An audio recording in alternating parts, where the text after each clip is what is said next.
नमस्कार आप सभी को। आगे बढ़ाते हैं अपने प्रैक्टिस सेशन को। और आज मैं एक मेडिकल का चार्ट आपके साथ डिस्कस करूंगी। मेडिकल भी एक बहुत लेंदी टॉपिक होता है, लेकिन थोड़ा थोड़ा कोशिश करेंगे कि उसको भी पढ़ें, है ना। एक पहले चार्ट देख लेते हैं हम। एज आप देख लीजिएगा, फीमेल चार्ट है। और डेट ऑफ बर्थ आप चाहें तो नोट कर सकते हैं, आगे काम आएगा आपकी। 7 सितंबर 1967, 3 बजे। ये रात के 3 बजे का समय है। आंध्र प्रदेश और हैदराबाद। जो लोग न्यूमेरोलॉजी पढ़ते हैं मुझसे, वैदिक न्यूमेरोलॉजी, इस दशाओं को चेक कर सकते हैं। बीमारी आपको वहां से भी समझ में आएगी। और यहाँ से तो मैं बताऊंगी ही आपको, वहां से भी आप बहुत आराम से देख लेंगे। जो स्टूडेंट पढ़ते हैं उनको सबको आता है देखना, वो आराम से देख लेंगे। ठीक है, तो चलो हम क्या देखते हैं। सबसे पहले रोग के केस में हमें क्या देखना चाहिए, एक एक स्टेप से चलते हैं धीरे धीरे कि हम कहाँ कहाँ क्या क्या देखें। हमने क्या पढ़ा है, रोग की बात कहाँ से होती है, छठे भाव से। तो छठा भाव तो कहीं जाएगा ही नहीं, वो तो देखना ही पड़ेगा हमें।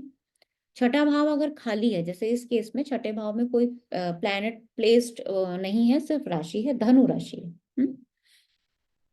प्लैनेट नहीं है तो क्या करेंगे, किसी की दृष्टि आ रही होगी तो दृष्टि देखेंगे। दृष्टि किसकी है, राहु। राहु कैसा इफेक्ट देगा, राहु वात का मतलब हमारे बॉडी में वात का प्रभाव बढ़ा देना, उसका इफेक्ट देगा। और किसकी दृष्टि है छठे पे, शनि की दृष्टि है, तो शनि भी क्या देगा, वात। तो यहाँ वात 2 बार आया, राहु से आया, शनि से आया। अब आते हैं गुरु के केस में, देखें अगर गुरु क्या देता है, गुरु वात भी देता है, कफ भी देता है, दोनों चीज देगा। सिक्स्थ का लॉर्ड की प्लेसमेंट कहाँ है, लग्न में। लग्न में जाना 3 चीजों को बढ़ा सकता है, रोग, ऋण, शत्रु, संघर्ष। कुछ भी हो, डिपेंड करेगा कि आपका चार्ट क्या बता रहा है, क्या चीज बढ़ेगी आपके केस में, है ना। तो जैसे ही इनकी गुरु की दशा स्टार्ट हुई, आप देख सकते हैं ये जो गुरु की दशा थी, आप ये देखिएगा, यहां से स्टार्ट हुई है। मैं एक बार पेन का यूज करके भी समझा देती हूँ आपको। ये देखिए, जनवरी 25 से स्टार्ट हुई है। तो सबसे क्या हुआ, गुरु के फल मिलने शुरू हो गए। अब बहुत सारे फल हो सकते हैं भाई, इन्होंने पढ़ाई लिखाई भी शुरू कर दी इस दशाओं में, है ना। गुप्त विद्याएं ग्रहण करना स्टार्ट कर दिया, क्योंकि अष्टम से कहाँ है वो, छठा है। और उस विद्या को ग्रहण करने में जब आप किसी चीज को पढ़ते हो तो थोड़े संघर्ष की स्थिति रहती है, एकदम से सब चीजें समझ में नहीं आती।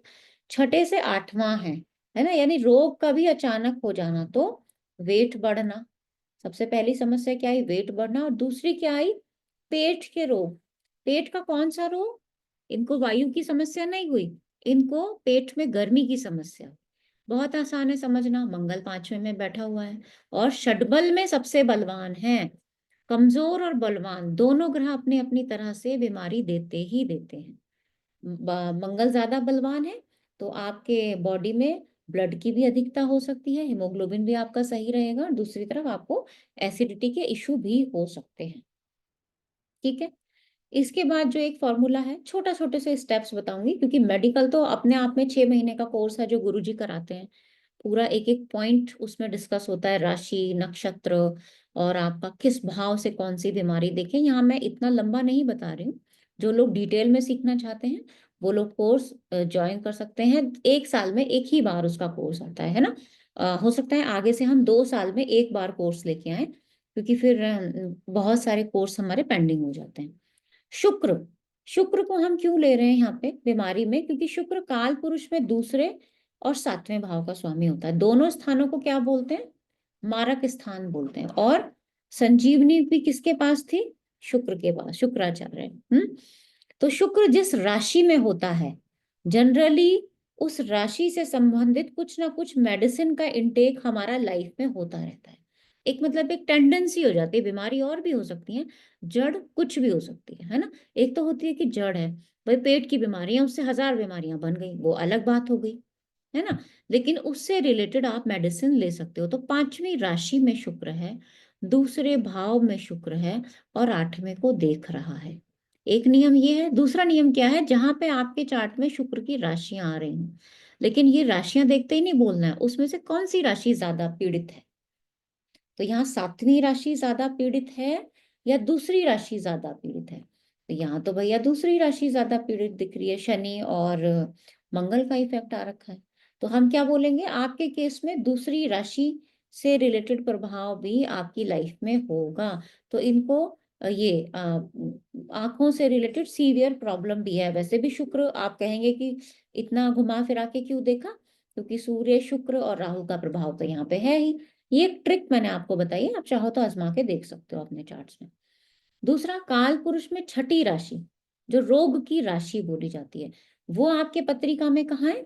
तीसरे भाव में, है ना। तो तीसरे भाव से संबंधित परेशानी हो सकती है। अब राशि में बैठा कौन है, वो बताएगा परेशानी क्या होगी। जैसे बुध है, चंद्रमा है, एलर्जी बता सकता है। मौसम बदल रहा है तो एलर्जी हो सकती है। मौसम बदलने से क्यों, हमने बोला ये क्या है, घर, घर से बाहर, घर से बाहर जैसे घूमने फिरने जाते हैं, ठंडी हवा, गर्म हवा, उसके प्रभाव से वो एलर्जी का होना। क्यों? क्योंकि काल पुरुष की छठी राशि यहाँ पे है। तो आप दो तीन चीजें अपने चार्ट में नोट करो, काल पुरुष की राशि, दूसरी सातवीं राशि, और शुक्र कहाँ प्लेस्ड है। जनरली बीमारी इसी से पता चल जाएगी। और छठा भाव तो है ही, जो कि हमें रोग देता ही है। खाली छठा भाव रोग नहीं देगा। अब आपका पूरी बॉडी है, उस पे कौन सा ग्रह कहाँ बैठा है? गुरु आपके फेस पे बैठा है। तो फेस पे जो भी परेशानी होगी उसमें गुरु आएगा ही आएगा। सूर्य शुक्र आपके दूसरे भाव में बैठे हैं, आएंगे ही आएंगे उसका इफेक्ट। तीसरा भाव यानी गर्दन, ये गर्दन कंधा यहाँ पे, ये सूर्य बुध चंद्रमा का प्रभाव आएगा ही आएगा। छाती वाले स्थान पे केतु है, इन्फेक्शन जल्दी पकड़ जाएगा। आपको एलर्जी हुई तो इन्फेक्शन हो जाएगा। पेट पे कहाँ कौन बैठा है? मंगल बैठा है। तो 12वीं राशि, 12वीं राशि यानी पैर के तलवे। और क्या हो जाएगा 12वीं राशि? ये 9th हाउस में है ना, तो 9th हाउस से थाइस, दोनों पे शनि का प्रभाव है। अब दशा किसकी आएगी, आपकी देश काल परिस्थिति क्या है, ट्रांजिट का इफेक्ट क्या है, वो सारे इफेक्ट देखने के बाद ही हम अंतिम निर्णय पे पहुंचेंगे कि कब किसी को क्या परेशानी होगी। अब ये तो केस है जनवरी का, मतलब दशा आई तो प्रभाव दिखना शुरू हो गया।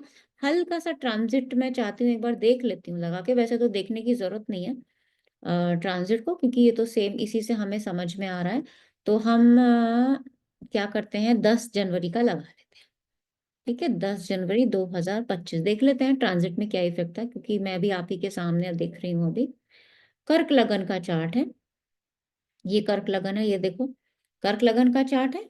अब गुरु तो हम सब जानते हैं, मेजर मेजर प्लैनेट्स कहाँ जा रहे हैं ये हमें सब पता है। हम दशा के अकॉर्डिंग देखेंगे। जब दशा स्टार्ट हुई, शनि, और शनि में गुरु, गुरु कहाँ था? 2 नंबर राशि में, यहाँ पे गुरु है। और ट्रांजिट पे पत्रिका में गुरु कहाँ बैठा है? 4 नंबर राशि में। तो एक्टिव क्या है? 4 नंबर राशि एक्टिव है, 8 है, मतलब 5वां भाव है, 7वां भाव है, 9वां भाव है। ठीक है, इन्होंने क्या कहा, क्या कहा कि एसिडिटी और पेट की समस्या, मतलब पेट की समस्या है, वेट थोड़ा थोड़ा बढ़ना। वेट ऐसा तो है नहीं कि गुरु आया तो सुबह उठते ही मोटे हो गए एकदम से, ऐसे नहीं बढ़ेगा, धीरे धीरे बढ़ेगा। ये भाव पे किसका ट्रांजिट है? मंगल यहाँ है ना। आप देखेंगे मंगल कहाँ है? वक्री अवस्था में यहाँ बैठा हुआ है। मंगल इनके चार्ट में बलवान है, 5वें का स्वामी भी है, 10वें का स्वामी भी है। मंगल गुरु के ऊपर से गया, गुरु दशाओं में एक्टिव था, ये भाव एक्टिव था। पेट और पेट में एसिडिटी की समस्या पहले से भी कुछ प्रभाव रहा होगा, यहाँ से बननी स्टार्ट हो गई। और यहाँ से राहु महाराज ट्रांजिट के देख ही रहे हैं, तो यहाँ से भी आप समझ सकते हो। तो तरीके बहुत सारे हैं, आप एग्जैक्ट अपने क्लाइंट को ये भी बता सकते हो कि इस दिन आपके साथ ऐसा होगा। वो दिन कैसे निकालेंगे? तो पहले साल निकालेंगे, फिर 6 महीने निकालेंगे, फिर 3 महीने निकालेंगे, फिर 1 महीना निकालेंगे, और फिर दिन पे भी आ जाएंगे। बहुत इजीली आप किसी को भी दिन के अकॉर्डिंग में प्रिडिक्शन दे सकते हो। अगर कोई आपके पास आया और आपको लग रहा है कि अगले एक आध हफ्ते में कुछ समस्या दिख रही है, 2 महीने में कुछ समस्या दिख रही है, आप दिन के अकॉर्डिंग इजीली प्रिडिक्ट कर सकते हो। उसके लिए ट्रांजिट थोड़ा अच्छे से आना चाहिए। तो उम्मीद है धीरे धीरे करते करते आ जाएगा। आज की अपना क्लास यहीं समाप्त करते हैं, प्रैक्टिस आगे फिर मिलेंगे।